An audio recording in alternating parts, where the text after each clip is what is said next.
남양유업 외손녀, 박유천의 연인, 그리고 대한민국을 충격에 빠뜨린 스캔들의 주인공. 한때 SNS에서 화려한 삶을 자랑하며 수많은 사람들의 관심을 받았던 그녀는 어느 순간 사회면 단골 인물이 된다. 심지어 해외 도피와 구속, 그리고 캄보디아에서의 출산까지. 도대체 황하나에게는 무슨 일이 있었던 걸까? 오늘은 황하나의 10가지 이야기를 알아보자. 황하나는 1988년 서울에서 태어났다. 그녀의 외할아버지는 남양유업 창업주 홍두영이다. 덕분에 어린 시절부터 재벌가 외손녀로 알려지며 많은 관심을 받았다. 하지만 황하나의 어머니는 남양유업 경영에 참여하지 않았고, 황하나 역시 남양유업 지분이나 경영과는 직접적인 관련이 없는 것으로 알려져 있다. 어린 시절 부모는 이혼하게 된다. 이후 어머니는 재혼했고 황하나는 아버지 황제필과 가까운 관계를 유지했다. 훗날 각종 사건이 터진 이후에도 아버지는 방송과 인터뷰를 통해 딸을 돕는 모습을 보이게 된다.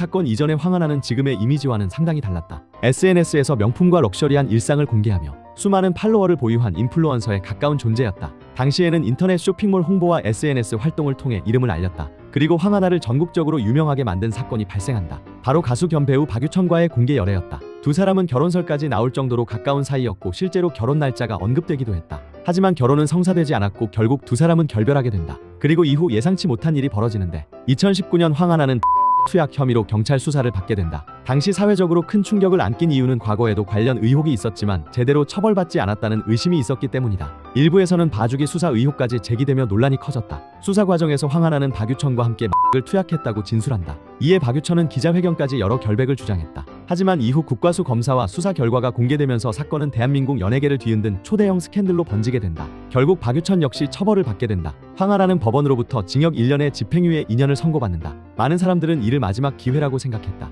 하지만 문제는 여기서 끝나지 않았다. 집행유예 기간 중 황하나는 또다시 혐의로 수사를 받게 되는데 이번에는 실형을 피하지 못했다. 법원은 재범이라는 점을 고려해 징역 1년 8개월을 확정했다. 한때 재벌가 외손녀로 불렸던 그녀는 결국 교도소에 수감된다. 수감 전후 시기에는 더 충격적인 일도 벌어진다. 당시 배우자였던 오세용이 사망한 것이다. 여기에 주변 인물들까지 잇따라 극단적 선택을 하거나 사건과 관련된 논란에 휩싸이며 황하나 사건은 더욱 큰 사회적 관심을 받게 된다. 출소 이후에도 논란은 계속됐다. 황하나는 관련 추가 수사를 받던 중 해외로 출국했고 태국과 캄보디아에서 생활한 것으로 알려졌다. 이후 캄보디아에서 아이를 출산한 사실이 알려지며 다시 화제가 된다. 그리고 2025년 말 황하나는 돌연 한국으로 귀국한다. 그녀는 아이를 책임지기 위해 돌아왔다고 주장했지만 귀국 직후 체포됐고 결국 구속영장이 발부된다. 재벌가 외손녀, SNS 스타, 박유천의 연인, 그리고 반복된 사건의 중심 인물. 황하나의 인생은 한편의 드라마보다도 더 극적이었다. 하지만 그 드라마는 화려한 성공담이 아니었다. 수많은 기회가 있었지만 그 기회를 지키지 못한 이야기였다. 과연 황하나는 앞으로 새로운 삶을 시작할 수 있을까? 아니면 또 다른 논란의 중심에 서게 될까?